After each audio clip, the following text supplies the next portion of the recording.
kanila.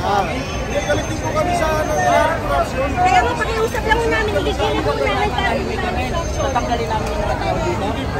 simple lang po, igigilin po namin. Matawaran naman po kayo, hindi mo mga pulis eh.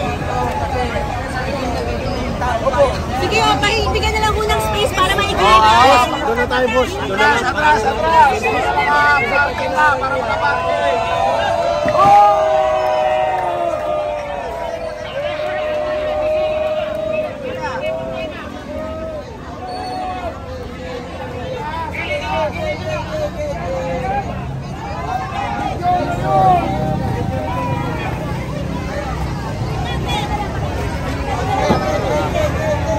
Nagalit yung pulis ah. Kaya nyo kami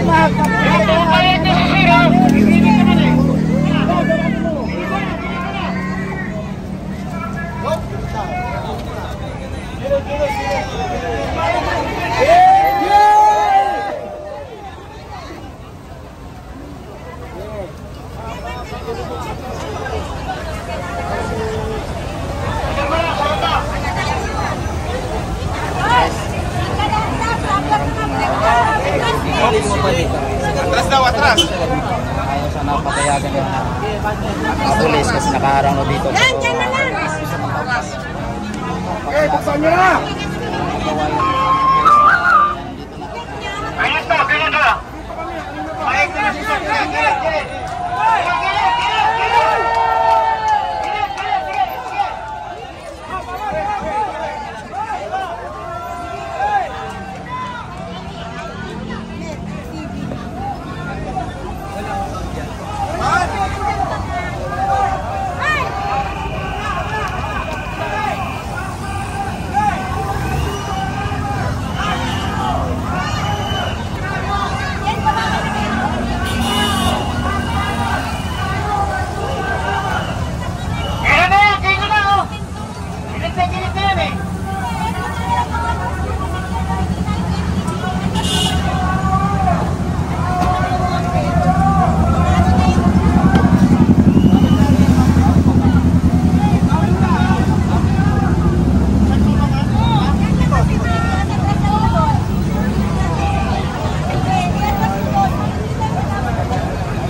Man!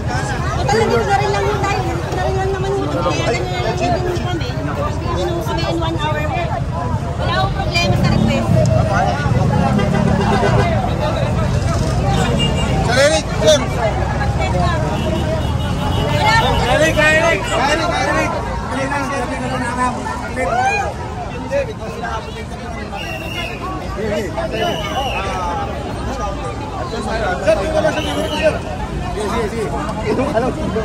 Sir, ano bang sitwasyon? Binigyan kami ng isang oras para mag-disperse. Ito yan. Sa lingid mo patay ito.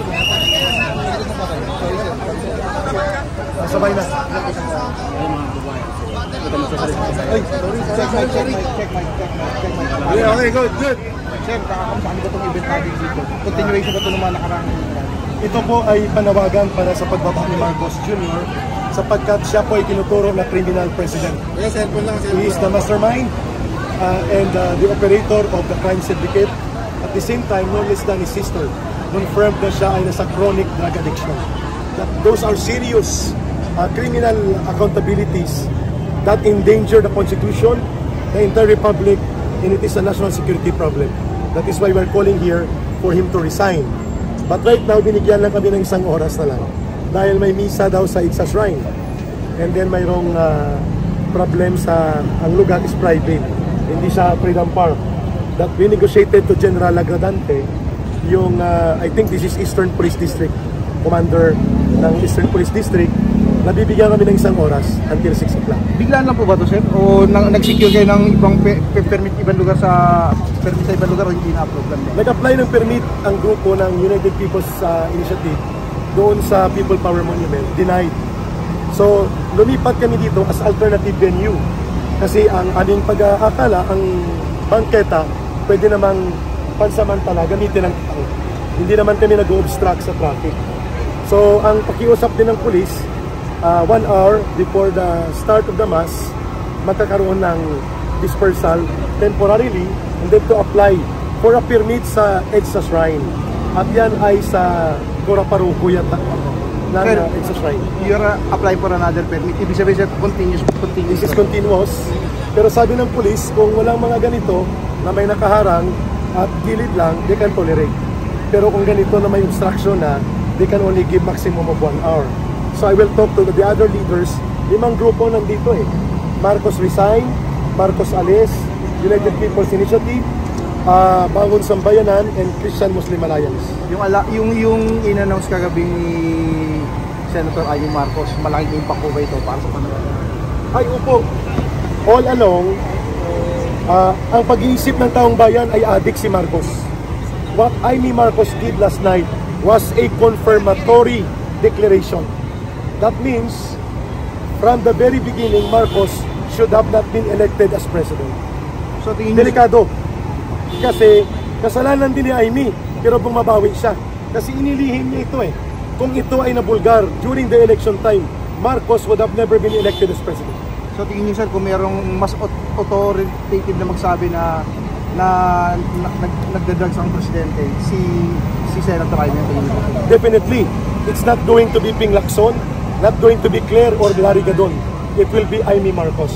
Kasi yan ay direct personal experience and direct actual personal knowledge.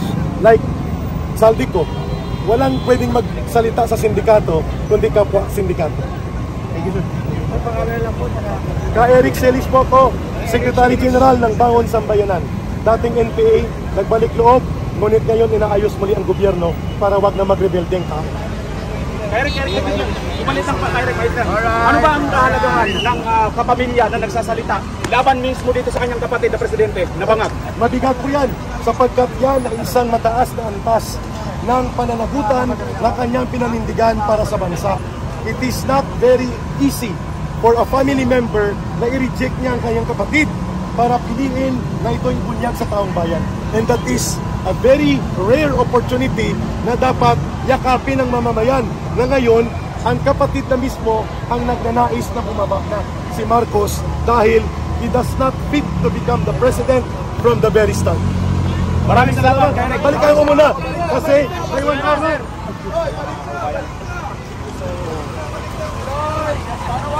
Kasi gusto ko sana i-follow up. Ito kasi si Antigel Castro, nagmamagaling. Mas marunong pa sa kay Senator Amy Marcos na isa pong kapatid at kasama mula ng bata hanggang ngayon tumandang para